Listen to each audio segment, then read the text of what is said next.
My sister lied that I'd quit medical school and my parents cut me off. Years later, she landed in the ER where I walked in as her attending physician. The night my sister destroyed my life, I was elbow deep in a cadaver, formaldehyde sharp in my sinuses, 4 hours of sleep in my body. The particular tunnel vision exhaustion of second-year medical school, where the world beyond the anatomy lab has stopped feeling real and the only thing that exists is the structure in front of you and whether you can name it. My phone buzzed on the shelf above my station. I almost ignored it. We were midway through a thoracic dissection, and Dr. Parrish had a policy about phones that was enforced with the particular enthusiasm of a man who had survived his own training without them. But the screen said Dad, which meant something had happened because my father did not text. He called. He had called me every Sunday at 7 p.m. for as long as I could remember, and he texted only when calling felt like too much, which meant only when something was wrong. Your mother and I need space. Until you're ready to be honest, please don't contact us. I read it twice. The formaldehyde smell became suddenly overwhelming. I called him. Straight to voicemail. Called my mother. Voicemail. Called my younger brother Kevin, who was 17 and had nothing to do with any adult conflict and should not have been unreachable at 11 p.m. Blocked. All three of them. Simultaneously. Which meant it had been coordinated. Which meant someone had arranged it. Which meant I already knew. In the cold clinical part of my brain that processes facts before feelings catch up. What had probably happened. I just didn't know how bad it was yet. I found out at 3 a.m. as sitting on the linoleum floor of the hospital's basement corridor with my back against a supply closet, piecing it together from the 3 texts I'd received from my cousin Jenny before she went quiet too. My sister Natalie had gone to my parents' house that afternoon. She'd been crying. Jenny said sobbing uncontrollably. She looked completely devastated, and she had told them that I had failed out of medical school, that I had been lying to them for a year, that I was drowning in debt and hiding it, that I had told her in a conversation she described in detail that I would hurt myself before I let them find out the truth. She had brought documentation, fake bank statements showing a spiraling balance, fabricated text screenshots that looked like me having a breakdown, a letter she had apparently composed herself, printed on what looked like official school letterhead, notifying a student of academic dismissal. My parents had not called the school. They had not called me. They had believed every word because Natalie had cried the right way and said the right things and had arrived with papers in hand, and because I understood this later fully, after years of therapy that helped me name it. They had always, on some deep and unexamined level, expected me to fail. Not because they were cruel. Because I was the one who had reached for something outside the family's frame of reference, and reaching that far made people nervous, and nervous people are suggestible. Natalie had known exactly which nerve to press. I emailed my transcripts at 4 a.m., my GPA 387, a commendation letter from Dr. James Whitfield, Chief of Surgery, praising my performance in his department. My enrollment verification, current as of that week. My mother's response arrived at 6:15 while I was scrubbing for morning rounds. Natalie warned us you'd forge documents if we confronted you. Please get help, we love you. She had vaccinated them against the truth before I could open my mouth. She had thought of everything. I need to tell you who Natalie is before I tell you what happened next, because understanding what she did requires understanding what she is, and I have spent a long time learning to describe that clearly without letting the description become the story. Natalie Chen is 4 years younger than me. She is beautiful in the particular way that makes people assume good things about her. Symmetrical, well-maintained, the kind of face that photographs well and reads as sincere. She is also the most strategically intelligent person I have ever met, which I say without the smallest trace of admiration, because intelligence deployed without conscience is not a thing to admire. We grew up in a household with limited resources and unlimited expectation. Immigrant parents, my father an engineer, my mother a pharmacist, both of them operating on the conviction that their children's success was the return on everything they had sacrificed. The expectation distributed unequally. I was the older daughter, the one who was supposed to lead. Natalie was the younger one, the one who was supposed to follow. What Natalie had decided, somewhere in her adolescence, was that she did not want to follow. She wanted the resources the family had designated for my education, my future, my path. Not because she needed them, she is smart enough to have earned her own way, but because she wanted them, and wanting was enough. The signs had been there for years. Recommendations I'd written for her jobs that she'd used and then reported, falsely, that I had submitted late. A scholarship application I was helping her with that she'd submitted under a version of my name, then claimed I'd sent it by accident when the school flagged it. Small detonations, each one deniable, none of them ever landing quite hard enough to name clearly. I should have named it earlier. The medical school gambit was the one that finally landed hard enough. The financial support stopped the same week as the blocking. I want to be precise about what that meant, because the word support makes it sound soft. What it actually meant was rent, food, health insurance, the $400 monthly contribution toward the loan payments I was already carrying. Gone. In a week. During my second year of medical school, with boards 3 months away and a clinical rotation schedule that left approximately 6 waking hours per day not accounted for by the hospital, I moved out of my apartment on a Tuesday. I slept in my 2009 Honda Civic for 11 days in October before I found a room in a house with 4 other students that cost $380 a month and smelled permanently of mildew. The 11 days in the Civic, I timed my crying. 14 minutes, no more, because I had rounds at 6 a.m., and puffy eyes invited questions I could not not answer and had no energy to deflect. I ate cafeteria food that the staff were about to discard. I sold plasma twice a week. The plasma center opened at 7:00 a.m., and I could be in and out in 45 minutes before morning rounds, $25 each visit. I applied for every emergency grant and hardship fund the school offered, under the guidance of my student services advisor, Barbara Tran, who processed my paperwork with the efficient compassion of someone who had seen this before and was angry on my behalf in a way she couldn't quite say directly. I told no one what was happening, not my attending physicians, not my study group, not Dr. Parrish, who I am fairly certain noticed something was wrong and chose to address it by being slightly less cutting than usual during my evaluations, which was his version of kindness. I told my therapist, Dr. Helen Zhao, who I paid for on a sliding scale at a community mental health clinic, $15 per session, because not telling her would have made the sessions useless. She was 46 years old and had been practicing for 18 years, and she was the first person I said the full version of it out loud to. My sister fabricated a mental health crisis to convince my parents I had failed out of school, so they would cut off my support, and I would have to drop out, and she could have whatever she had decided she wanted. Dr. Zhao looked at me for a long moment. "Miranda," she said, "what you're describing is not a family conflict. What you're describing is a targeted campaign." I wrote that down. I kept going. Boards were in March. I had been living on 4 to 5 hours of sleep for 5 months. I had sold my laptop and was using library computers for study materials. I had a single pair of professional shoes with a developing crack in the left sole that I had reinforced with electrical tape, which held through most of clinical rotations and gave out completely during a 7-hour surgery I scrubbed in on in February. I finished the surgery in shoes held together with tape and gauze from the supply closet, and no one noticed, or if they did not say so. I scored in the 94th percentile on my USMLE Step 1. I want to say that plainly, without decoration, because the number is the point. Not because scores define competence, I know better, but because I had been told by the people who were supposed to know me best that I was failing, that I was drowning, that I was a fraud performing a life I couldn't sustain. And the number is the record that says no. The number is the thing Natalie could not fabricate, and my parents could not be persuaded to dismiss. 94th percentile. I cried in the car after I got the results. Not from relief exactly, from something more complex, the particular grief of being vindicated by something that should never have needed to vindicate you, because the people who loved you should have believed you first. 14 minutes. Then I stopped. I had a rotation at 6 a.m. I graduated 3 years later. The ceremony was at noon on a Thursday in May. I had 1 ticket. Student Affairs provided 1 per graduate, and no one to give it to. My husband James, who I had met during my residency at a coffee shop at 6 a.m. when we were both in the specific trance of people who have been awake for 22 hours, came anyway. Stood in the standing room at the back. Took a photo on his phone when they called my name. I walked across the stage. I shook the dean's hand. Dr. Richard Calloway, who had been dean of the medical school for 9 years, gave me the particular look that administrators give graduates whose family section is conspicuously empty, brief, searching, an attempt to locate the people who should be there, and then looked away. I smiled for the official photographer. I have the photo. I look composed and clear-eyed and entirely alone, and I look like someone who has made peace with that, which is because I had. James took me to dinner that night at a place we could barely afford. He ordered champagne. He looked at me across the table and said, "You did something remarkable, not I'm proud of you," which would have been about his feeling. "You did something remarkable," which was about the fact. I have loved him for many reasons, but that sentence is near the top of the list. We married 2 years into my residency. Small ceremony. His family, my friend Claire from medical school, Barbara Tran, who had processed my hardship applications, and cried a little during the vows. No one from my family. I had stopped expecting them. 6 years passed. I became an ER attending physician at Presbyterian Memorial Hospital, a level 1 trauma center. I was 34 years old. I had an apartment with a real kitchen and a bed that didn't fold out from a wall, and a husband who made coffee before I woke up on early shift mornings and left it in a thermos on the counter. I had colleagues I respected. I had patients who were sometimes grateful and sometimes terrifying, and occasionally both simultaneously. I had built something so solid that Natalie's architecture of lies couldn't reach it. This is not a story about forgiveness. I want to be clear about that. I had not forgiven my parents. I had not forgiven Natalie. I had, with Dr. Zhao's careful guidance over 4 years of sessions, arrived at something more sustainable than forgiveness, a complete separation. The kind where you stop waiting for an apology because you have finally understood that the apology, even if it came, could not return what was taken. I was fine. I was genuinely, structurally fine. And then my phone rang at 11:43 p.m. on a Tuesday in November. Unknown number. I almost let it go to voicemail. I answer unknown numbers reflexively. Occupational habit. Emergency calls come from unfamiliar lines. And the voice on the other end was my mother's. Not the voice I remembered. Something shredded out of it. Barely human. Miranda. A pause in which I could hear her trying to find the next words. "It's Natalie. Her heart. They said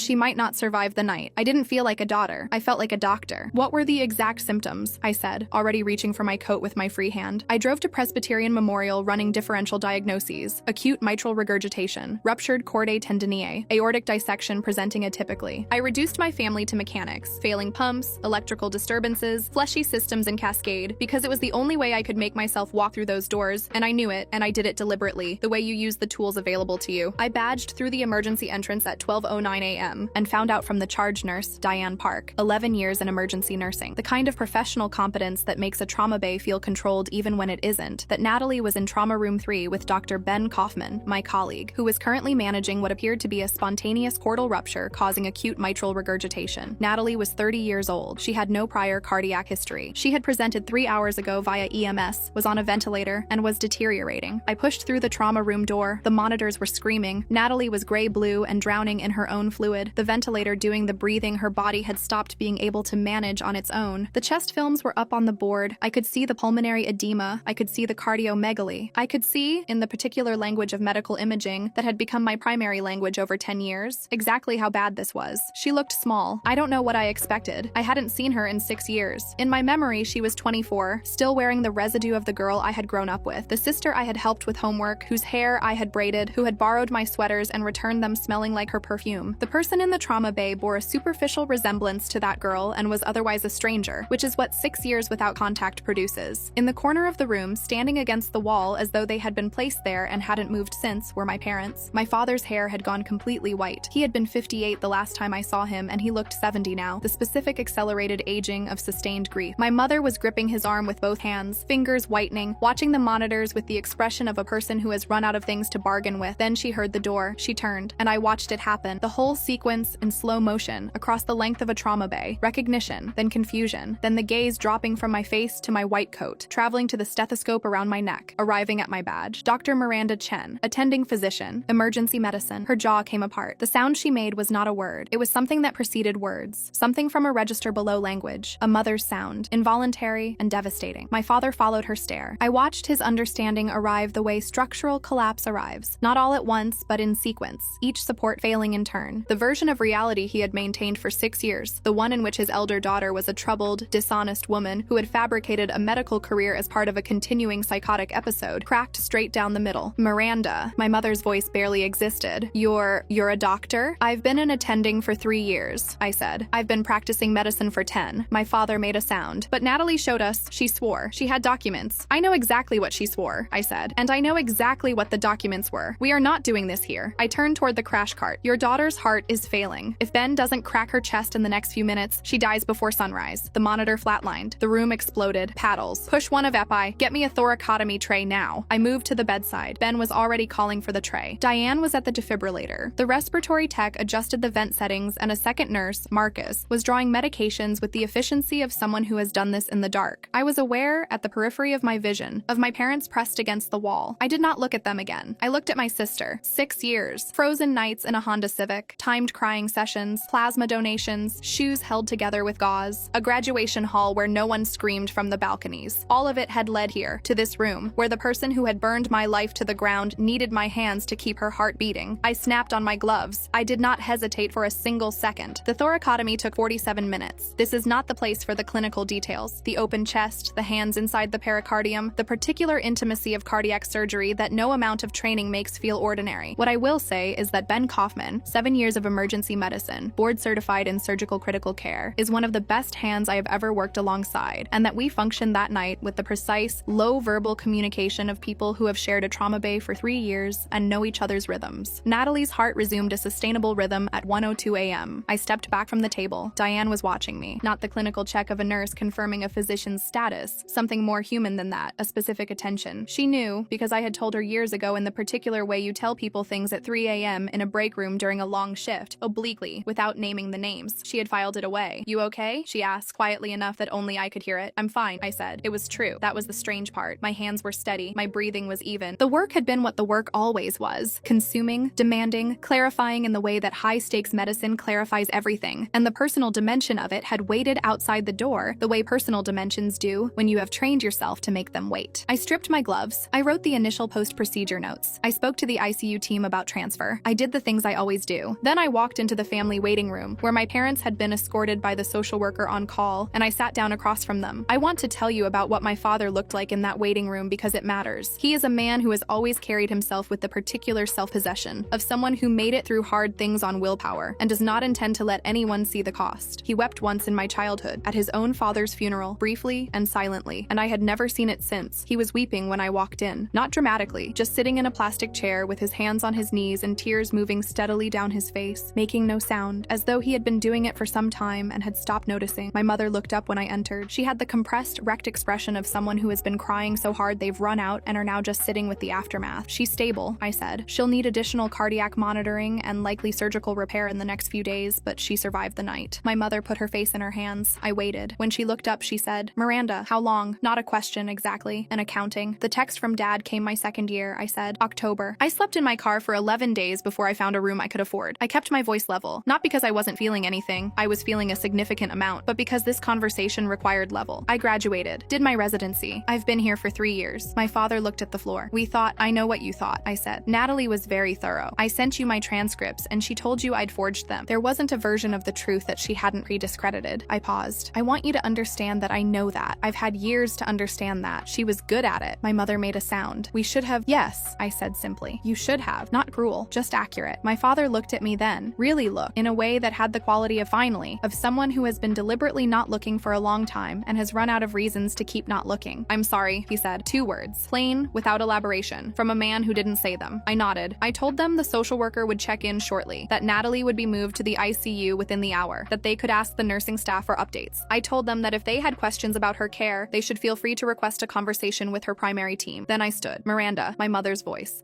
Will you, can we?" I stopped. I looked at her. "I don't know," I said honestly. "I'm not going anywhere. I'll be here if you need medical information about Natalie's care. The rest of it is going to take time that I'm not sure I have tonight." I walked back to the ER. Natalie was awake 4 days later. I had avoided her room, not deliberately, or not only deliberately, but because her care had been transferred to the cardiac surgery service and my involvement was complete, professionally, and the rest of it was not something I had decided how to approach. She asked to see me on a Thursday morning. The request came through the floor nurse, a young man named Tyler, who delivered it with the careful neutrality of someone who had been briefed that the situation was complicated and was trying to honor that without knowing the details. I thought about refusing. I went. She was propped up in the cardiac ICU bed with the particular diminishment of the recently very ill, smaller than she should be, the vitality temporarily absent, the face stripped of its usual performance. She looked at me when I walked in with an expression I had not seen on her face before, which was the expression of someone who has run out of the thing they have always used. She couldn't perform anything. She was too tired. "Miranda," she said. "Natalie." I sat in the chair beside the bed. Silence. "You saved my life," she said finally. "I did my job," I said. "I destroyed yours." I looked at her. "You tried to. It didn't work." Her jaw tightened. Not anger, something else. Something that was working very hard not to be what it actually was. "I was jealous," she said. "That's not enough. I know that's not enough, but that's what it was." She looked at the window. You were always the one who was going to make it. Everyone said it. They looked at you and they just knew. And I thought she stopped. "I thought if I took that away, I'd get a turn." I did not tell her I understood. I didn't think that would have been honest. "You got a lot of turns," I said. "You just wanted mine." She closed her eyes. "Yes," she said. "That's exactly right. There was no explosion in that room. No confrontation I had spent 6 years imagining. Just 2 women in a cardiac ICU, one of them alive because of the other, and the particular quiet that settles when everything has already been said by the facts." I stood up. "I'm going to need time," I said. "A lot of time. I don't know if it leads anywhere. I'm not promising you it does." She nodded without opening her eyes. I left. My parents filed a police report about the fabricated documents 3 weeks after Natalie was discharged. This was their decision. I had not asked for it. My father called me on a Sunday evening, 7 p.m., the old time, which I don't think was accidental, and told me they had consulted with an attorney and were going to the police with everything they had. The fake bank statements, the fabricated letters, the transcripts they had been told were forgeries. My mother had found the originals in Natalie's email. She had forwarded herself copies, apparently for reasons my mother described as, "I don't know. Miranda, she keeps things. She always kept things." And the original fabricated documents were in a folder in Natalie's sent mail. Detective Priya Nair, 12 years with the city's financial crimes unit, took the report. She was thorough and unsentimental, which is what the situation required. She reviewed the fabricated documents, compared them to the legitimate records my parents provided, and classified the case as fraud and defamation, with potential civil implications. No criminal charges were ultimately filed. Natalie's attorney negotiated an agreement in which she acknowledged the conduct, signed a formal written admission, and agreed to a civil settlement with my parents covering the costs of 6 years of the support they had withheld from me. The settlement funds went to my parents, not to me, because I had not asked for them. What I had asked for was the written admission, which my attorney Nina Carr, 8 years family and civil law, had negotiated as a non-negotiable term. The document exists, notarized, in my files. Natalie Chen, in her own words, confirming that she fabricated evidence, coordinated a campaign to sever my relationship with my family, and did so with full knowledge of the consequences. I look at it sometimes, not often. Mostly I don't need to. I am am 36 years old now. I work Tuesday, Thursday, and Saturday shifts in the ER at Presbyterian Memorial. James makes coffee before I leave for early shifts. I have a patient panel I know well, and a resident I've been supervising this year who reminds me of myself at that stage. Precise, slightly too serious, not yet convinced that surviving is the same as succeeding. She will figure it out. My parents and I are in the early, careful stages of something I don't yet have a name for. My father calls on Sundays at 7 p.m. My mother sent a card on my birthday, handwritten, which I kept. We are not yet the family we were before Natalie. We are not yet the family we might have been without her. But we are something, and something is more than I had at my graduation. Dr. Zhao, who I still see once a month, calls this provisional reconstruction. The word I use for it is enough for now. Natalie is recovering. She and I speak occasionally, briefly. I do not know what we are building, or whether we are building anything. I know that she sent me a birthday card this year with a single line inside, "I know sorry isn't enough. I'm going to spend the time anyway." I have not responded yet. I'm still deciding. People ask me sometimes, colleagues who know pieces of the story, the resident who asked me once after a difficult shift, whether it was hard to save her. And I want to be honest about the answer, because the easy version and the true version are different. The easy version is, she's my sister. Of course I saved her. The true version is, in that trauma bay, she wasn't my sister. She was a 30-year-old woman with a failing heart and a specific constellation of physiological problems that I was trained to address, and the history between us had no bearing on the medicine, and I did not let it. That is not coldness. That is not heroism. That is what the training produces when you do it right. That is what 10 years and a Honda Civic and 14-minute crying sessions and plasma donations and a cracked shoe and a 94th percentile score and a silent graduation hall. That is what all of it produces, eventually, when you refuse to break. She put me in the street. I put her back together, not to make a point, not to prove something, not to arrive at a moment she would have to acknowledge, because she needed a doctor, and I was one. That's the whole story. That's all of it. There's a photo on my office wall. Me, white coat, stethoscope, badge. My husband took it on the day I made attending. I'm alone in it. I always thought I'd replace it when I had something better. I haven't replaced it. I look at it sometimes when shifts go long and the work gets heavy and I need to remember what it cost to get here. It cost everything, and it was worth it. Every single frozen 14-minute plasma sold, electrical tape shoe, silent graduation minute of it. Worth it.